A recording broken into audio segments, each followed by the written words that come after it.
Everyone, आज हम बात करने वाले हैं ब्लैक बॉडी और ब्लैक बॉडी रेडिएशंस की और साथ ही बात करेंगे किरचॉफ लॉ की। तो चलिए जल्दी से स्टार्ट करते हैं।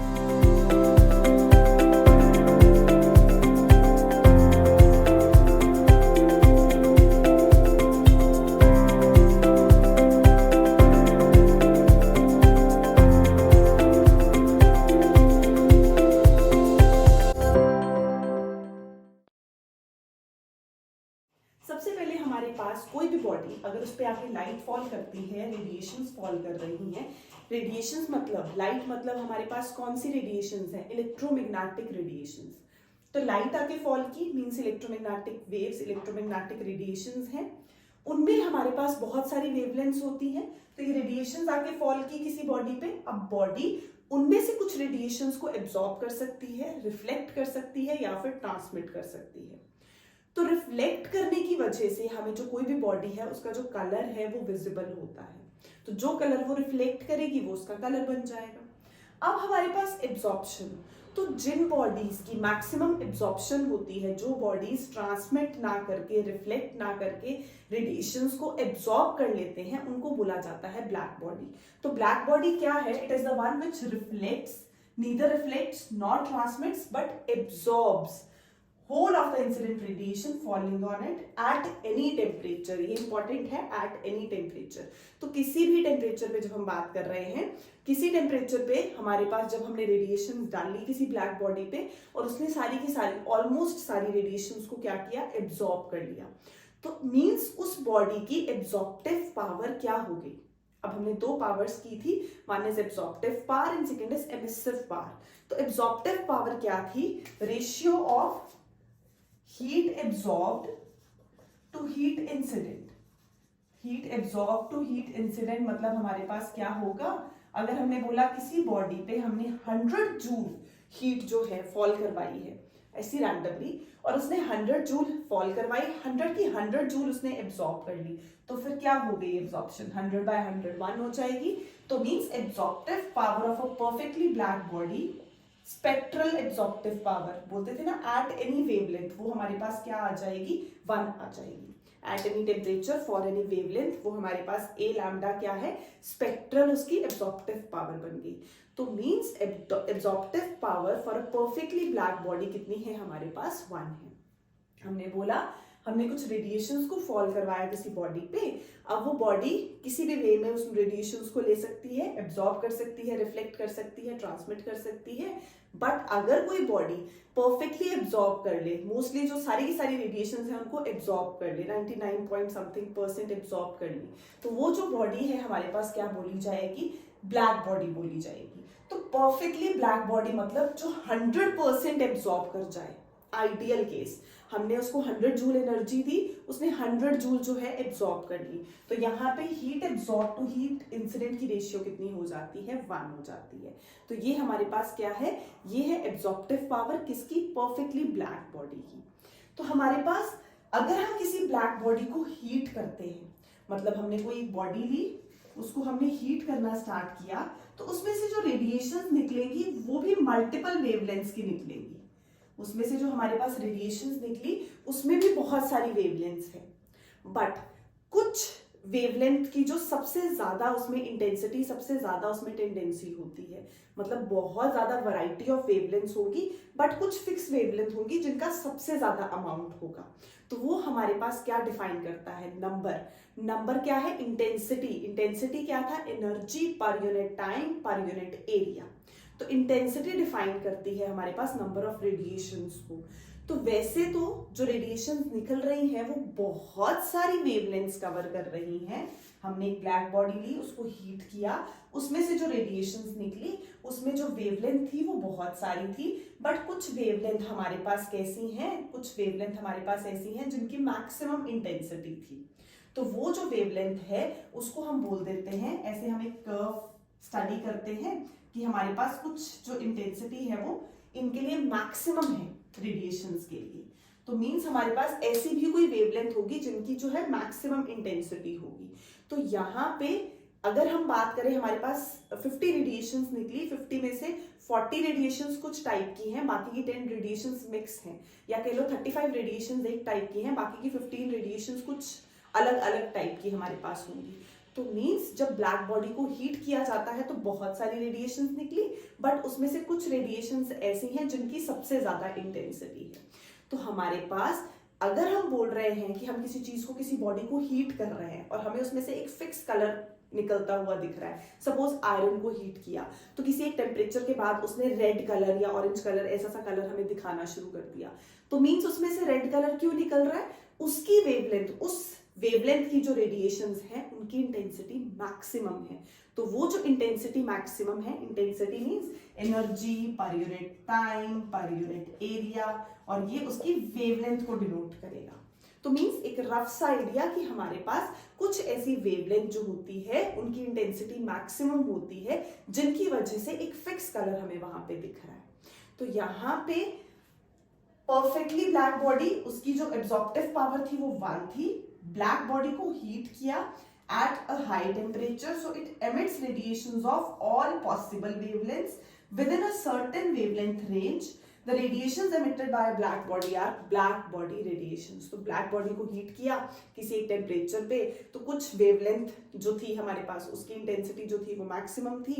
वो जो रेडिएशंस निकल रही हैं, वो जो रेडिएशंस हमने ब्लैक बॉडी को हीट किया, ब्लैक बॉडी को हीट किया, तो ये जो रेडिएशंस निकली इनको क्या बोलेंगे? ब्लैक बॉडी रेडिएशंस बोलेंगे। अब यहाँ पे जो ब्लैक बॉडी रेडिएशंस निकली हैं, it emits maximum radiations at a given temperature. किसी एक टेम्परेचर पे हमारे पास एक वेवलेंथ की मैक्सिमम जो रेंज है वो हमारे पास ये बता रहा है, it emits maximum radiations at a given fix temperature जो हमारे पास एक है। नेक्स्ट हमारे पास आते हैं इनके एग्जांपल्स कि कौन से एग्जांपल्स हैं हमारे पास ब्लैक बॉडीज में, परफेक्टली ब्लैक बॉडीज में। तो इसमें हम एक फेरीज ब्लैक बॉडी कंसिडर कर रहे हैं। उसमें हमने क्या बोला कि हम एक डबल वॉल्ड मेटल स्फीयर लेंगे, अंदर हमारे पास लैम्प ब्लैक है, मींस एक ब्लैक बॉडी, और हमारे पास निकल से हमने बाहर जो है वो पॉलिश कर दिया। तो हमने ये लैम्प ब्लैक यूज किया है इंटरनल सरफेस पे। अब हमने एक रेडिएशन टेम्परेचर जो है इसका जो हमने क्या रखा है, कांस्टेंट रखा है, टेम्परेचर कांस्टेंट। रेडिएशंस आई, फॉल की, अब अंदर आके ये रेडिएशंस क्या करेंगी, इसको हमने इस तरीके से यहाँ पे कटिंग की है कि रेडिएशंस आए और इसकी लाइट की बेंडिंग हो अंदर और ये मल्टीपल रिफ्लेक्शंस सफर करे। तो ये जो मल्टीपल रिफ्लेक्शंस दिखा रहा है हमारे पास, यहाँ से रेडिएशन एंटर करेगी, हमने इसकी कटिंग ऐसे करी कि रेडिएशंस अंदर एंटर करेंगी और क्या होगा, इसमें अंदर ही अंदर जो रेडिएशंस है उनकी मल्टीपल रिफ्लेक्शंस होनी स्टार्ट हो जाएंगी। तो ये लैम्प ब्लैक है, ये क्या कर रहा है, एब्सॉर्ब करेगा उन रेडिएशंस को। तो ये हमारे पास आता है ब्लैक बॉडी। हम ब्लैक बॉडी कैसे बना सकते हैं, तो ऐसे एक हॉलो डबल वॉल्ड हम मेटल स्फीयर यूज करें, निकल से उसको पॉलिश करें, अंदर ब्लैक लैम्प ब्लैक यूज किया, रेडिएशंस फॉल करवाई, कीपिंग टेम्परेचर कांस्टेंट। तो ये ब्लैक बॉडी हमारे पास कैसे हम बना सकते हैं, परफेक्ट ब्लैक बॉडी कैसे बना सकते हैं, उसमें आ जाएगा। नेक्स्ट है हमारे पास किरचॉफ्स लॉ। तो किरचॉफ्स लॉ क्या बोलता है हमारे पास कि अगर हमारे पास किसी गिवन टेम्परेचर पे the ratio of emissive power क्या थी, एमिसिव पावर इज कि हमारे पास जो हीट है that is directly proportional to area of the emitting surface. Time लेते थे, प्रोपोर्शनैलिटी हटा के E, ये हमारे पास आती थी एमिसिव पावर। किसी भी बॉडी की अगर हमें एमिसिव पावर फाइंड करनी है तो Q is equal to E into A into T। और एब्जॉर्प्टिव पावर हमारे पास क्या थी, heat absorb to heat incident. अब किरचॉफ लॉ के according at any given temperature the ratio of emissive power means E to absorptive power मतलब A, ये किसके इक्वल होना चाहिए, टू अ कांस्टेंट। या हम बोल सकते हैं E is directly proportional, emissive power is directly proportional to the absorptive power.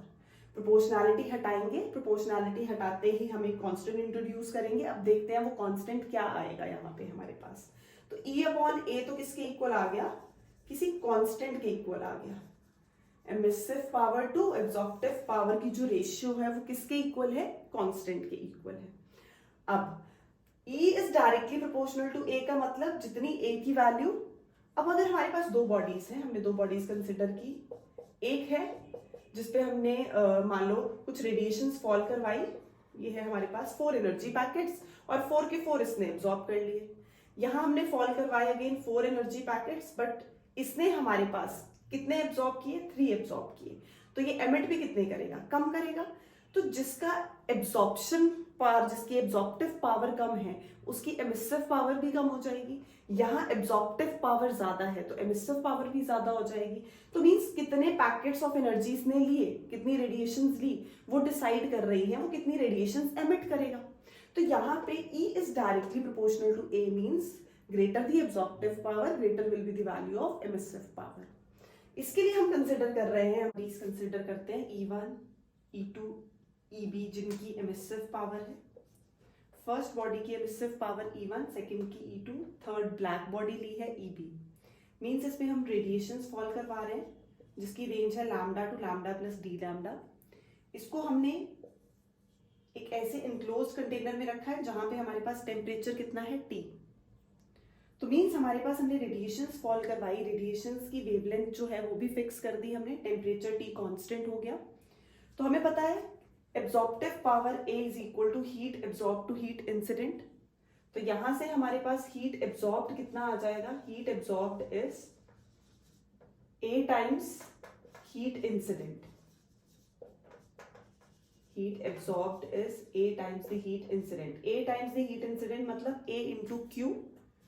कितनी हीट इंसिडेंट करवाई, Q।